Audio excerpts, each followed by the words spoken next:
Breaking news చూస్తున్నాం. ఈ రోజు కరీంనగర్ కోర్టుకు లేడీ అఘోరి హాజరు కాబోతున్నట్లుగా తెలుస్తోంది. ఆల్రెడీ హాజరయ్యారు. కొత్తపల్లి పిఎస్లో మే 5న అఘోరిపై కేసు నమోదైంది.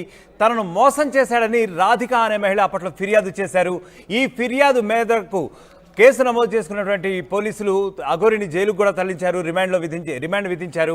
అయితే ఇంతకాలం కూడా జైలు లోపల ఉన్నటువంటి అఘోరి ఇప్పటిదాకా కొన్ని విచారణలు అయితే హాజరయ్యారు. అయితే ఇక్కడ విజువల్స్లో మనం చూస్తున్న lady Aghori for the first time ఆమె అయితే యాక్చువల్గా ఇన్ పర్సన్ అంటే ప్రత్యక్షంగా కూడా కోర్టు విచారణ నిమిత్తం పోలీసులు ఈరోజు తరలించారు. సో విచారణ ఇంకా కొనసాగుతున్నట్లుగా అయితే తెలుస్తోంది. తనను మోసం చేశాడని మే 5వ తేదీన రాధిక అనే మహిళ ఫిర్యాదు చేసిన విషయం మనందరికీ కూడా తెలిసిందే. ఇదే నేపథ్యంలో అతన్ని అరెస్ట్ చేసి రిమాండ్కి తరలించారు. అప్పటి నుంచి కూడా అఘోరి జైలు జీవితమే గడుపుతున్నాడు. ఆ తర్వాత అఘోరి కేసుని ఎవరు కూడా వాదించకూడదని చెప్పి సదరు మహిళ రాధిక ఎవరైతే ఉన్నారో ఆమె గతంలో రిక్వెస్ట్ చేసిన విషయం తెలిసిందే. సో ఆ తర్వాత ఇద్దరు లాయర్లు కూడా ముందుకొచ్చారు, అతని తరపున వాదిస్తామన్నారు. సో ప్రస్తుతానికైతే అఘోరి కేసుని అడ్వకేట్ లక్ష్మణ్ రావు టేకప్ చేసినట్లుగా కూడా తెలుస్తోంది. ఆయన అఘోరి తరపున వాదిస్తున్నారు.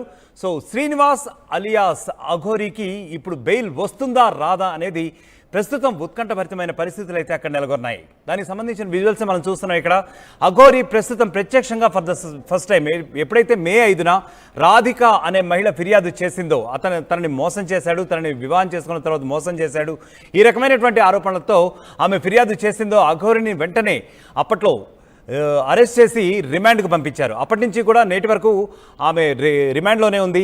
ఆ తర్వాత ఇదే కేసు విచారణ నిమిత్తం కొన్ని వాదనల దృష్ట్యా ఇప్పటివరకు కూడా కొన్ని వర్చువల్ వాదనలు అయితే వినిపించడం జరిగింది. సో వర్చువల్ విచారణ మాత్రమే అటు అడ్వకేట్స్ కానివ్వండి, ఇటు పోలీసులు కానివ్వండి చేపట్టారు. అయితే ఫర్ ద ఫస్ట్ టైం అంటే మే 5న ఎప్పుడైతే ఆమె అరెస్ట్ అయిందో ఆ తర్వాత ప్రస్తుతం అయితే ఆమెని ఇన్ పర్సన్ అంటే ప్రత్యక్షంగా కోర్టుకు తరలిస్తున్నట్లుగా మనం విజువల్స్ చూస్తున్నాం.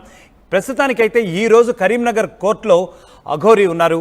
సో ఇంకా విచారణ అయితే ప్రస్తుతం ఇంకా కొనసాగుతున్నట్లుగా తెలుస్తోంది. మరి ఇదే నేపథ్యంలో కోర్టు వెలువరించే తీర్పు ఎలా ఉండబోతోంది, అలాగే శ్రీనివాస్ అలియాస్ అఘోరికి బెయిల్ వస్తుందా రాదా, ఎందుకంటే గత కొద్ది కాలంగా కూడా రిమాండ్లోనే ఉన్నారు.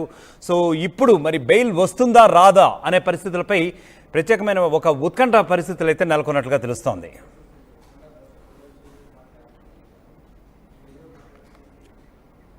రైట్, ఇక ఇదే అంశంపై మా కరీంనగర్ ప్రతినిధి ఫేస్ టు ఫేస్ అందిస్తారు.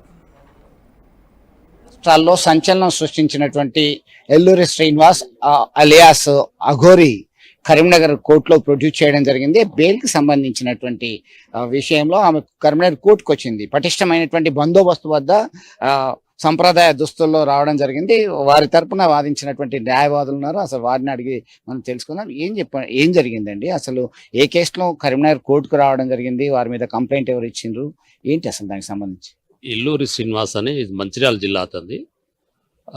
మంచిర్యాల జిల్లా లోపల కూచన్పల్లి విలేజ్.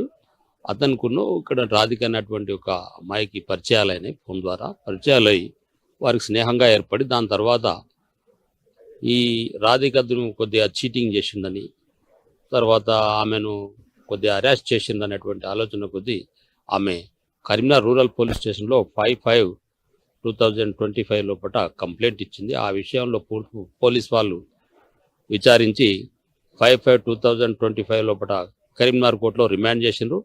అటు కేసు విషయం లోపల బెయిల్ కూడా 2 days బ్యాక్ ఆర్గ్యుమెంట్స్ కూడా అయినాయి. అది టుడే హియరింగ్కు అది ఆర్డర్కు ఉన్నది. మరి ఈరోజు కూడా ఆమెను remand extension Karimnagar second additional JMFC లోపల ప్రొడ్యూస్ చేసి రిమాండ్ ఎక్స్టెన్షన్ చేశారు టిల్ 23 వరకు. మరి ఈరోజు సాయంత్రం వరకు బెయిల్ వచ్చే అవకాశం ఉన్నది. కాబట్టి అప్పటిదాకా కూడా మనం ఏం చెప్పలేము. బెయిల్ ఆర్డర్ మనకి ఇవాళ సాయంత్రం వరకు బెయిల్ వస్తుందా రాదా అనే విషయం తెలుస్తుంది. ఇప్పుడు ఇవాళ సాయంత్రం వరకు బెయిల్ వస్తుందా రాదా అన్న విషయం తెలుస్తుంది. బెయిల్ ఎక్స్టెన్షన్ కి సంబంధించి 23కు లేదు, 23 వరకు రిమాండ్ ఎక్స్టెన్షన్. ఇది రిమాండ్ ఎక్స్టెన్షన్. బెయిల్ ఆర్డర్ ఇవాళ వస్తుందా రాదా అన్నది తెలుస్తుంది. ఒకవేళ రాని పక్షంలో ఉంటే ఏ గ్రౌండ్ లో డిస్మిస్ చేసిండ్రు దాన్ని ఇష్యూస్ లో మళ్ళీ మేము ఫర్దర్ ప్రిపేర్ అవుతాం. ఇంతకీ కొత్తపల్లి పోలీస్ స్టేషన్ లో ఏ సెక్షన్ల మీద కేసు నమోదైంది, ఎఫ్ఐఆర్ జరిగింది? పటిష్టమైన బందోబస్తు వద్ద వచ్చినటువంటి అఘోరిని చూడడానికి చాలా ఆసక్తి కనబరిచారు స్థానికులు సైతం. అంతా చర్చ జరుగుతుంది. ఎందుకింత భద్రత అనేటువంటి విషయంపై సైతం చర్చ ప్రధానంగా కొనసాగిందని చెప్పవచ్చు. విడిజన్లు సుమంత్తో కలిసి చంద్రశేఖర్, RTV, కరీంనగర్. తెలుగు రాష్ట్రాలు రైట్. మొత్తానికి అఘోరీ కేసు వాదిస్తున్న అడ్వకేట్ లక్ష్మణరావు తెలుపుతున్న వివరాల ప్రకారం అఘోరీపై అబ్యూజింగ్ అలాగే మనీ ఎక్స్టార్షన్ ఇటువంటి పలు సెక్షన్ల కింద కేసు నమోదు చేసినట్లుగా అయితే తెలుస్తోంది. ఇదే నేపథ్యంలో గత కొన్ని రోజుల నుంచి గత 2 నెలల 5 రోజుల నుంచి సుమారు మే 5వ తేదీ నుంచి కూడా అఘోరీ రిమాండ్లో ఉన్నట్టుగానే తెలుస్తోంది. సో రిమాండ్లోనే ఉన్నారు, ఆయన జైల్లోనే ఉన్నారు. సో ఏవైతే విచారణలు ఇప్పటిదాకా అయితే జరిగాయో అవన్నీ కూడా వర్చువల్గానే జరిగాయి. అయితే ఫర్ ద ఫస్ట్ టైం అంటే 2 నెలల 5 రోజుల తర్వాత అఘోరీ పటిష్టమైనటువంటి బందోబస్తు ఏర్పాట్ల మధ్య ఈరోజు కరీంనగర్ కోర్టుకు హాజరయ్యారు.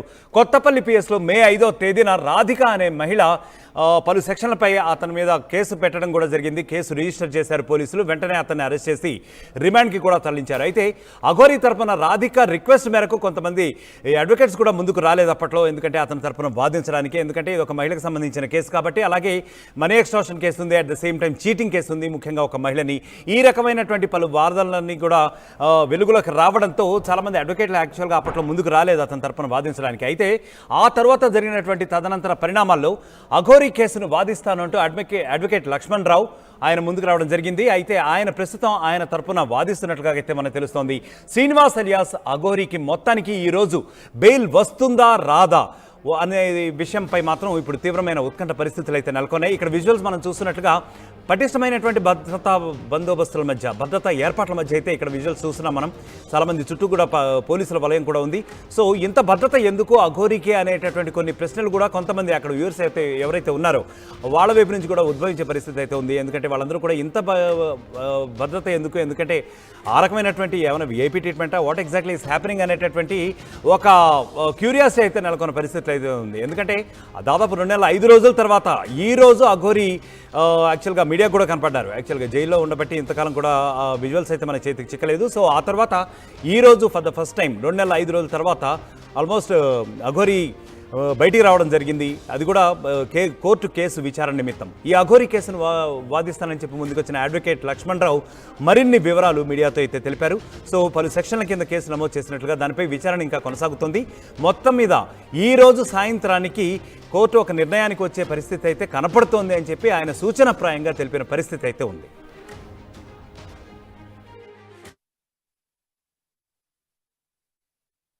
షుగర్ పేషెంట్స్ చపాతీ రోటీ కాకుండా సంతృప్తిగా రైస్ కూడా తినవచ్చు. Doctor rice, sugar free rice, doctor rice, diabetic rice, sugar పెంచని బియ్యం, డాక్టర్ రైస్. తెలుగులో ఫాస్టెస్ట్ న్యూస్ యాప్ ఇప్పుడు కొత్త అవతారంలో 5 సెకండ్లోనే పూర్తి వార్తా సమాచారం మీ చేతిలో. సోషల్ మీడియా ట్రెండ్స్ మీ కళ్ళ ముందుకే live TV and voice search options తో ఇప్పుడే డౌన్లోడ్ చేయండి. యాప్ లింక్ డిస్క్రిప్షన్ లో ఉంది.